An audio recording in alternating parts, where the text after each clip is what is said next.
Hello everyone, today we are going to present about biochemistry of the skin and its extracellular. The skin, our largest organ, is not merely a physical barrier separating us from the external environment. It is a complex biological network upheld by its extracellular matrix XM. In simple terms, the ECM acts as the molecular scaffold maintaining the integrity and function of the skin. Within this matrix, collagen and proteoglycans play pivotal roles. Collagen, a kind of molecular structural thread, forms the backbone of the XEM. Its fibrous triple helix structure provides strength and elasticity to the skin. Interestingly, studies suggest that while the composition of collagen is quite similar across different ethnic groups, differences in the quantity and arrangement of these fibers may contribute to variations in the appearance and characteristics of the skin. Collagen, fibrous protein, is like the essential scaffolding providing strength and three-dimensional structure to the skin. Imagine interwoven fibers forming a solid network that supports cells and other components. This scaffolding not only provides physical support but also contributes to the skin's elasticity and flexibility. Thus, when we stretch or move, collagen works in harmony to maintain the integrity of this dynamic organ. Alongside collagen, proteoglycans are more complex molecules combining proteins with side chains of glycosaminoglycans. They act as master regulators of skin hydration and elasticity, though in lesser amounts than in the epidermis. They also play a crucial role in providing hardness and resilience to the nails. So envision the skin as a tapestry where collagen gives structure and proteoglycans provide hydration and flexibility. This biochemical symphony is essential for the skin to fulfill its protective and aesthetic functions. Continuing our journey into the intricate details of the skin, we arrive at the hemidesmosomal and desmosomal junctions, two types of structures essential for the cohesion and resilience of this vital organ. Hemidesmosomal junctions are like molecular anchors that connect epidermal cells to the basement membrane, a layer of the extracellular matrix acting as the foundation on which the epidermis rests. Picture these junctions as tiny biochemical carboners ensuring that epidermal cells remain securely attached and do not slide out of place. On the other hand, desmosomes are like cellular snap buttons holding cells together. They are particularly important in areas of the skin experiencing constant friction, such as the palms of the hands or the soles of the feet. These protein complexes interweave between cells, providing strength and structural stability. Loss of desmosomal function can lead to skin disorders, affecting the skin's resilience. So these junctions are not only structural elements but also crucial for the physiological function of the skin.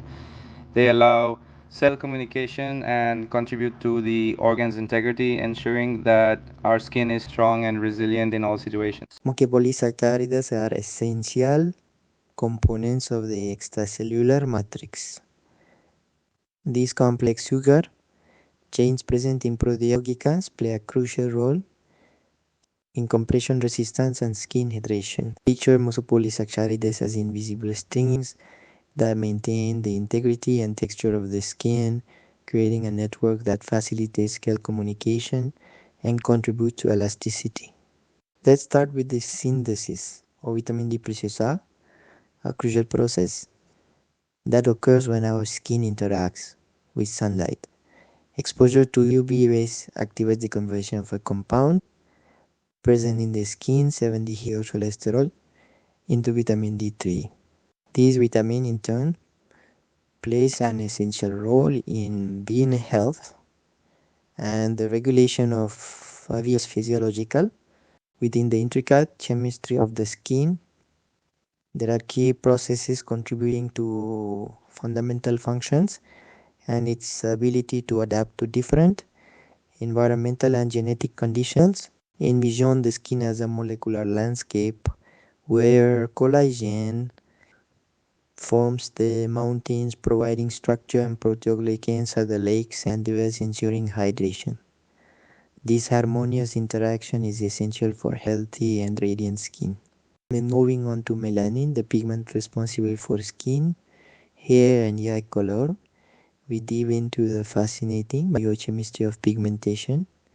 Melanin is produced in specialized cells called melanocytes through a process called melanogenesis. It begins with the conversion of an amino acid, tyrosine, into dopa and subsequently into dopaquinone. The action of key enzymes such as tyrosinase and other regulatory proteins guide the formation of different types of melanin, such as eumelanin and pheomelanin. These pigments not only determine our skin and hair color but also play crucial roles in protection against ultraviolet radiation and oxidative stress.